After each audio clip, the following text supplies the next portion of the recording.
السلام علیکم ناظرین، 21 محرم الحرام ہیں اور ہم آپ کے سامنے شیعہ عالم مولانا یعقوب عباس کا ایک بیان پیش کر رہے ہیں جو نہایتی بے شرمی پر مشتمل ہے۔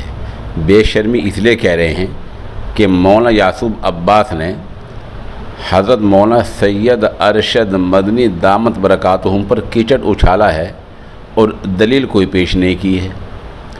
اختلاف ہو سکتا ہے، بہت سارے مسائل میں ہم اختلاف کر سکتے ہیں، اختلاف کی حدود ہوتی ہیں، اس کی بھی حدیں ہوتی ہیں۔ جائز اختلاف کی اجازت ہے لیکن وہ دلیل کے ساتھ ہونا چاہیے۔ کوئی دلیل پیش نہ کرنا اور کسی بڑے عالم کے بیان کو افسوسناک بتانا، یہ بے شرمی ہوتی ہے۔ اس بیان کو آپ سنیں اور خود ہی اندازہ لگا لیں کہ کس طرح بے شرمی والا بیان دیا گیا ہے۔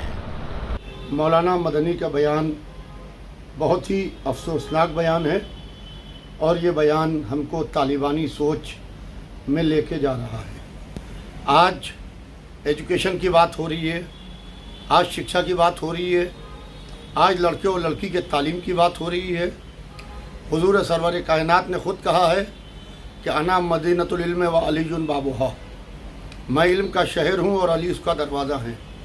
اور علم کے اوپر رسول اسلام نے اور ہمارے ائمہ نے سب نے زور دیا ہے، مگر بڑے افسوس کی بات ہے کہ مولانا مدنی کا جو بیان میں نے سنا بہت ہی افسوسناک اور ہماری پوری سوچ کو کس طرف لے کے یہ جا رہا ہے بیان، یہ تو مولانا ہی اس کا جواب دے سکتے ہیں۔